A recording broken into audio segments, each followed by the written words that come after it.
Baffles.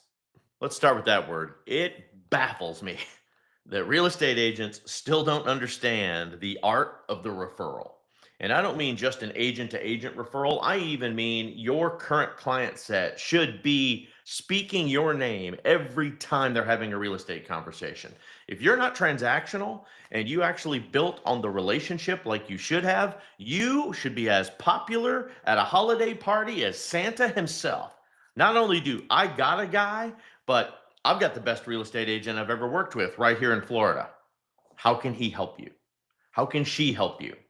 Not only are they available, but they're going to make absolutely sure to be in your face and ready to help you through some of the most expensive transactions on the planet. So let's remove a lot of the mystery today around what real estate referrals are and potentially what the associated fees are too. We're going to talk about why referrals happen. We're going to explore how some of the agreements work. And I'm even going to give you some guideline points on how you should be getting started with this. Key takeaways today. Number one, a real estate referral fee is a percentage of a commission that's paid to an agent who brought a client to another agent, right? If we're talking about a referral fee, that's how that works. The referring agent is only compensated if the deal closes, by the way. So it's not like they're paying in advance or this isn't a lead program or anything like that. They have if here in Florida, for example, I have a client that I have done transaction or transactions with, and they are moving out of state for whatever crazy reason, I want to be the one to refer them into another agent because there is a percentage of that transaction and a trust in that introduction that can be made. Two, standard referral fees are typically around 25 to 30% of the receiving agent's commission, but that can vary based on lots of factors: market conditions, transaction contraction complexity, and the relationship with the client, too. Three, formal referring agent should outline the terms, all the terms. This includes the fee percentage, payment conditions, and an expiration date. Four, the receiving agent pays the referral fee from their commission, not the client. This ensures a seamless experience from the buyers and the sellers and makes sure that the referring agent doesn't get in the way. And then five, referrals are valuable for new agents to build your client base, but it's 20% plus of your business as an actual seasoned agent. While your experience brings you to earn that passive income without handling the transaction itself, you're going to find the value of your name being spoken as the go-to real estate person is unmatched. So let's talk through it. Number one, what is a real estate referral fee? And good morning, everybody. Thanks for joining us here at the program. This is the show as we are live on YouTube every Saturday morning at 9 a.m. Eastern Time. You are more than welcome to join us as a participant. Ask questions down in the boxes below. And of course, like and subscribe. That's what keeps this information going. This is what keeps this relevant to what's happening in the market today, in your face and face forward. So a real estate agent referral fee is essentially a payment that's made when one agent refers a client to another agent somewhere else. This system encourages agents to share clients. This ensures clients receive the very best possible service in whatever that new area is, or even if their original agent isn't available to assist them directly, this one will be. A referral is going to help create a strong real estate networking system as well. It's going to allow agents to connect clients in the right professions for their needs. And for you agents out there that have only one state under your belt, you can't practice in all 50 without spending the money or using reciprocal agreements between the states for you to be able to transact in each of the different programs of those states. And I got to tell you, why would you? If what we train you in real estate is true and you're going to be the very best real estate agent in your market, in your proximity, then why would you try to be the real estate agent of choice 18 hours away? It would be ridiculous for me to try to do all of the work internationally that we do here at Keystone without actually getting on a plane and be there in person for those transactions. And we certainly do that here. But when it comes to one of my clients from Florida moving just up the road to Texas, it's important for me to know agents in the major areas of Texas so that I can simply hand my client off. This is an agent I trust. This is a client that I have loved to work with. Here we go.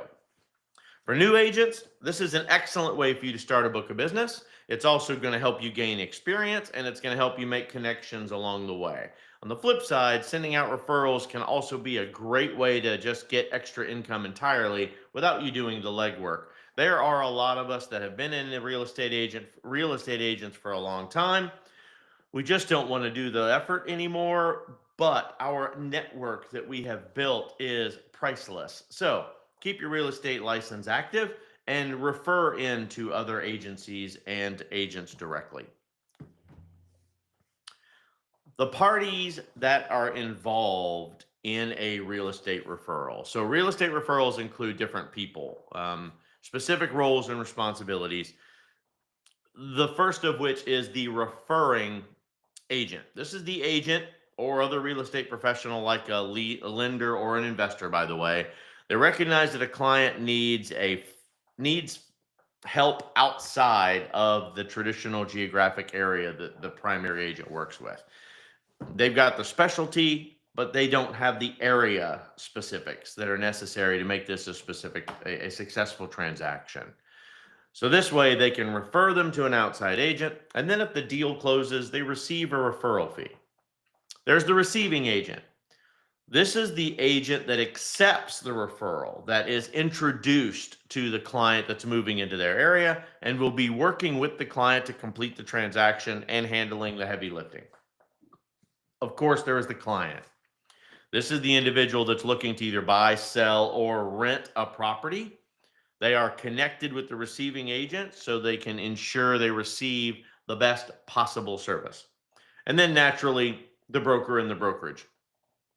Brokers are licensed real estate agents that have the additional specialization and the experience and the education to support an actual full brokerage beyond just a team. They act as either the referring or the receiving agent in the transaction, but not both in the same transaction. So, and we'll talk about that a little bit.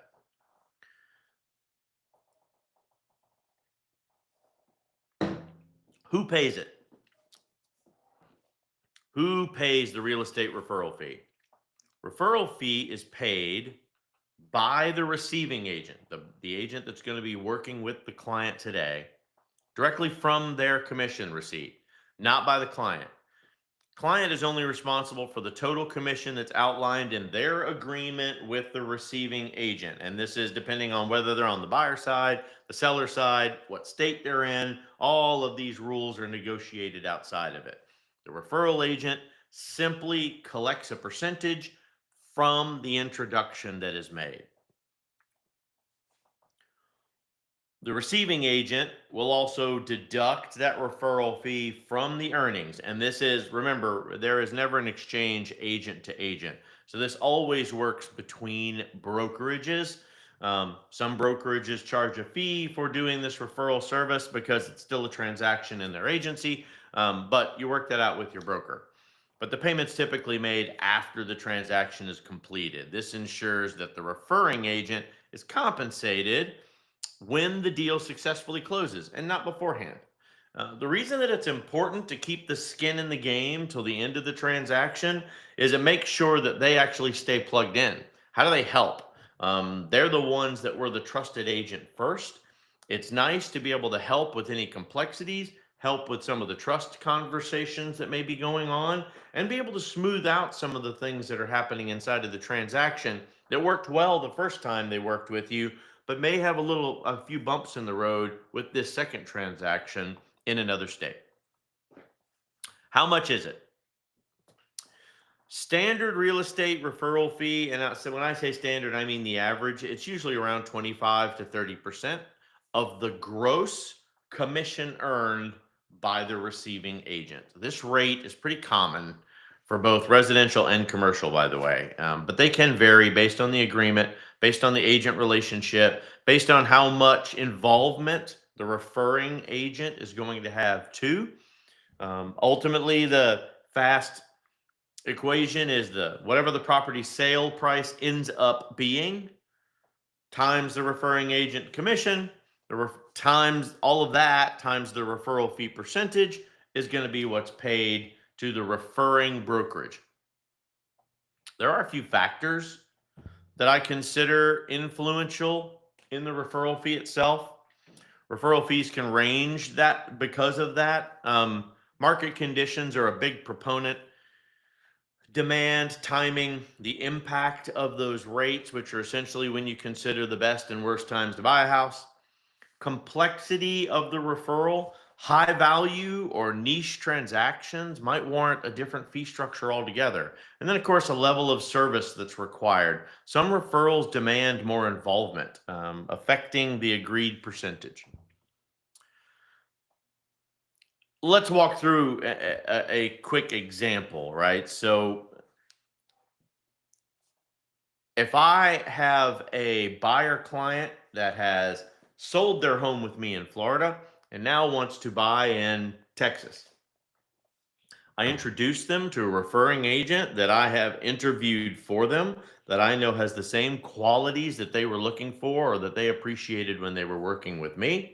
I will stay in close ties with this agent in the area that they are looking to buy in Texas, and I will make an introduction based on a referral agreement. The first conversation is I will establish the value of the referral. So before I even make the request to that Texas agent, I will make sure to highlight the value of the referral itself. So I'm going to emphasize how's the client qualified? How is the client motivated? How is the client ready to proceed? I make the transaction beneficial to both sides. I'm going to make sure to be clear and direct. So I clearly state the expectations of my client up front and what that fee is up front as well. Avoid vague language. Everybody in the real estate biz knows what a referral is, knows that it costs for that. They would ordinarily pay a lead service for a lead anyway. And here's one that they already know is good, vetted, and has done a transaction inside of the industry before. So let the receiving agent know the specific percentage that you're requesting up front, negotiate it, and then have an agreement signed prior to exchanging the information of the client. No offense, real estate agents, but when the getting gets tight out there, you have a tendency to cross some lines in building relationships that your turn is not due. And then reference the industry standards. Most of the fees fall within that standard, 25 to 30%. It can go up or down from that. It is a negotiated principle. Cite the industry norms that will make this negotiation smoother. If you got a client that's walking into Texas, the same example, and they're paying all cash and they need to buy now because their home in Florida sold faster than they expected, guess what? That's a better guarantee that deserves a higher rate of commission. Put it in writing. The formal real estate referral agreement should outline all the key terms. They have them in every single state. You can make sure there's one that is mutually beneficial on both sides, but it should include the fee percentage, the payment condition, and the expiration date. If this client's going to beat them around for a year, sorry, but in 12 months, I believe that they have earned their right to make it their customer. Hand it off after then if it takes that long. But a written contract is going to protect both sides. You know each other well enough to refer into each other. You're not bosom friends. You're not going to show up at their door asking for your money. That's not the way this is going to work. So let's keep it legit. Remember, you also have a brokerage involved on both sides of this. So you're going to make sure the document supports any of the conversation. And then you want to maintain your professionalism. Even if the other agent declines a referral fee, keeping that conversation professional will strengthen a relationship for future opportunities. If they just push back on the percentage, open to negotiation, be reasonable with your limits.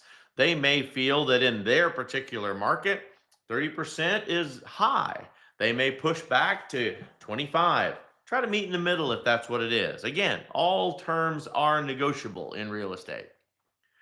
And then follow up. Once that deal's in progress, if you're the referring agent, check in periodically. Make sure they don't need your help. Make sure that you're earning your commission rather than just a handoff, and ensure everything is on track. After the closing, politely remind the receiving agent of the agreed fee and make sure that document got to their parent brokerage. By confidently and professionally setting all of this up front as a referral, agents will maximize their earnings and they will make sure that they keep a strong industry relationship. I will apologize in advance for having to keep an eye on my phone. I have a showing this morning at one of my properties that I represent. I want to make sure not to miss any issues that may come up. Elements of a real estate agreement. Well structured agreements are already built in every single state. There's no reason for you to recreate the wheel. It has a clarity and fairness for both parties. Before sharing any of the information of the referral itself, you must outline the terms and avoid the miscommunications. Sign off from both sides, and traditionally, at least in Florida, it's also sign off from both sides' brokerages to make sure everybody understands the rules of the road. The strong referral agreement should have the names and the contact information of both the referring agent and the receiving agent. Clients' names and contact details should be on the referral agreement. Referral fee percentage, the agreed percentage of commission to be paid to the referring agent, should be clearly stated on there, and the conditions for that payment. Outline any requirements for the referral fee, such as at successful closing of transaction. Expiration date. It's not legal if it doesn't have a time frame, so make sure that it ensures the agreement remains valid for a specific period. If they're going to drag that person out, I'm sorry, for 6 months, 9 months, 12 months, hand the lead over at that time and see how things go. But negotiate that up front. And then signature of all parties involved. That is the receiving agents, and depending on the state, they may be able to represent signing on behalf of the brokerage. They are, after all, a licensed agent that is identified with that brokerage. You want to make sure that that's in place. Be prepared if you're going to be in the referral market. Have those referral agreements ready. Save time. If you're using a signature system, make sure to already have one, a template preloaded, so these are easy to get in play. You do not want to let a lead get cold. Time kills all deals. If you don't have things moving along quickly and efficiently, somebody else will. Reasons why you would give money away. Why on earth would I refer a client? Look, there's lots. But what it comes down to is you've got to put the client's best interest first. A referral will ensure that they receive local expertise where they're transacting and service that best fits their needs, depending on whether it's commercial or residential.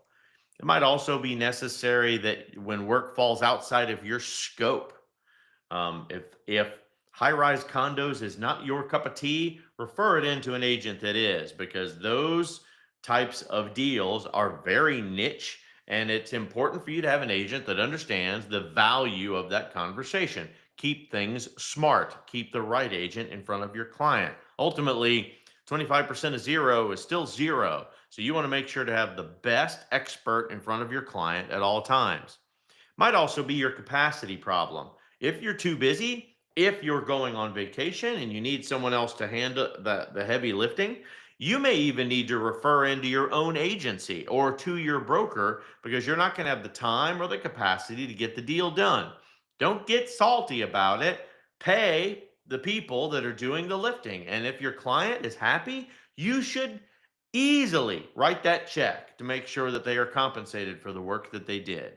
And this is going to allow the client to best be served. If there's a contention relationship between you and the referral that you're trying to put in place, it's not going to be easy. Some other things that you may want to consider: geographic limitations, specialized expertise. That's a big one. You got too many clients, you should hand these off. At that point, you should probably get a team together so you guys are keeping your valuable clients within a smaller loop. Conflict of interest. Sometimes agents are faced with the possibilities of a conflict of interest that would make it objective representation of the client impossible. Sometimes it's as simple as don't represent family. Refer those out to someone else so that you don't allow the personal to mix in with the business of these things. Sometimes it's a better fit. It's a personality play.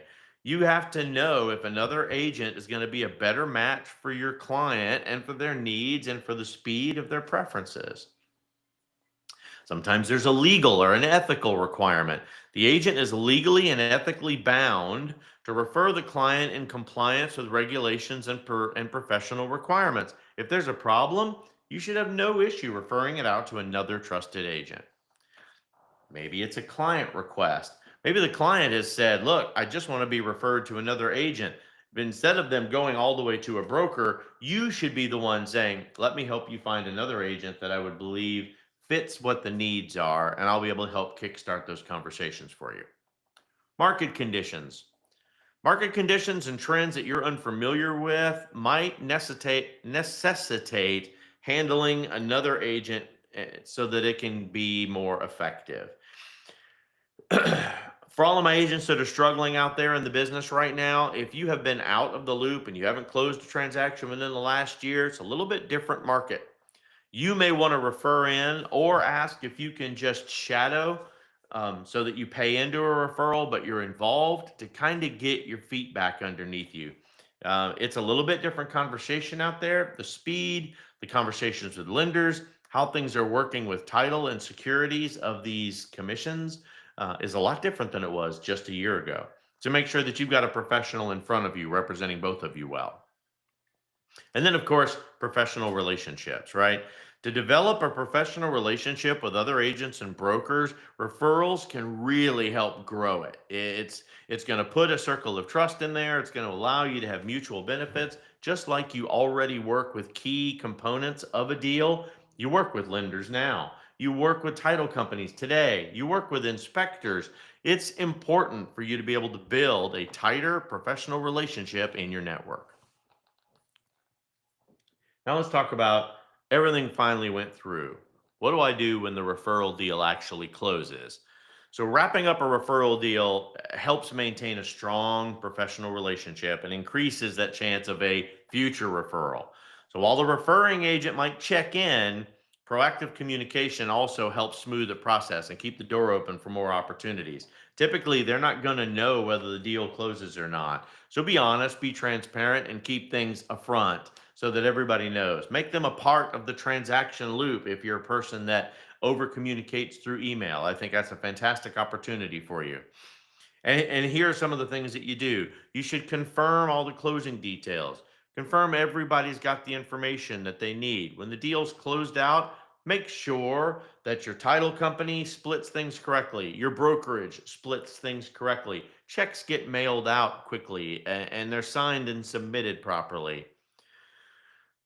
Notify the referring agent timely so they can expect when to set this income coming into their budget. Don't leave an outstanding invoice sitting on the shelf. Make sure this gets done. Make sure to calculate the referral fee. The amount needs to be based on the commission paid and a percentage of that commission that was paid to the closing agent. Make sure that it works. Make sure that it meets all of those guidelines. Never let a check surprise an agent on the other side of a referring deal. And send the supporting documentation. Copy of that final closing statement so there's never any question of whether or not you are trustworthy is important. If they have to go back and search and dig up the information with the title company, that puts you in a bad light. And chances are you'll never get a successful referral with them again. And then a thank you, kindness. Don't forget to thank them for that. That is money that you would not have gotten on your own. They brought you not only a vetted client, but a client that has proven themselves to be trustworthy inside a very complicated transaction. For them to bring that to you is exemplary of their trust in you. This part's instrumental as far as I'm concerned. This helps you maintain best relationships for all future referrals. A gift might also be a nice gesture outside of that to maintain a future lead flow. If you know that there's going to be a lot of people Moving into Florida and you're in New York State right now, now's a good time to have a referral network set up in the area. Had some good questions come in while we were talking this morning. What's the difference between a referral fee and a commission? A referral fee is actually a percentage of the commission that was paid to that referring agent, um, simply because they gave you an introduction. Commission, on the other hand, is earned by the agent when they complete the transaction. Typically, that property sales price is what generates that. Also, was negotiated at the time of the deal. If the buyer's agent received a lead through a referral, portion of their commission is paid like a referral service. This is not a finder's fee. Great question. What's the difference between a referral fee and a finder's fee? Referral fee is paid a percentage of the commission between two licensed real estate agents and a formal real estate agreement. Finder's fee, on the other hand, is often a one-time fixed payment given to someone, whether they're licensed or not, just by introducing the deal. There are limitations of what these can be, and it might be as small as a $25 Starbucks gift card, for example. Props out to my Starbucks vendor out there for keeping the coffee hot for me every single morning. Finder's fee have to comply with every state law. So especially when you're involving unlicensed individuals, or if you're doing a referral fee to a lender or to a title group, make sure that you stay on the up and up and keep it well documented. Can only real estate agents refer leads? All right, tricky answer for this. While licensed real estate agents and brokers typically make referrals, unlicensed individuals and other real estate professionals like mortgage brokers or attorneys can also refer leads into you. Former clients are often referred as friends or family, might even receive a gift or incentive instead of a referral fee or a commissions check. And then, of course, how are typical real estate referral fees structured? Like I mentioned before, it is negotiated, and it is negotiated before the client information is shared. So you want to make sure that as the referring agent, you find a comparable educated agent in your area to make absolutely sure that the right people are helping your client on the other side. You want to make sure that there's a clear level of communications between both of you, and the fee that's agreed to is in writing, it's against the full commission, and that it clearly outlines how it's going to be paid so that you'll never have any misunderstandings. Understandings. That's a good way to close today. Solid understanding between two agents is critical. Solid understanding of the real estate referral fee process will also foster much better collaboration between all of you, and it will ensure top tier service for your clients. How many times when you dealt with your client the first time did they count on you to, can you help me find a painter in the area? Can you help me find a lawn service?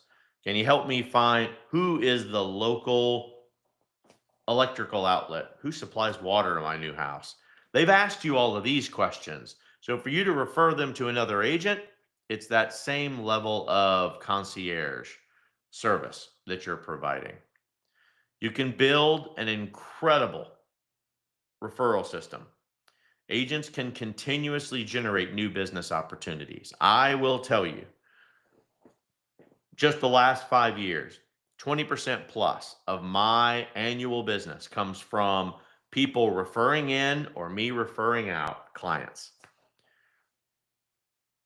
While you are creating and thriving in a real estate ecosystem that's based on trust, this can allow open cooperation and allow for mutual success rather than it just being a Zillow pickup in the next state down the road. We appreciate every single one of you. Continue to do great business and do good things. Represent transparently and represent legally for all of your clients and for all these client details. If you need support in sometimes a very complicated process and the documentation that's available to you in your state, reach out to us right here at Keystone. We're here for you, and we appreciate everything that you're doing out there. Have a great day, everybody. The holidays are approaching. Get your sales system cleaned up and ready for 2026. We'll talk more about that next week. Goodbye, everybody.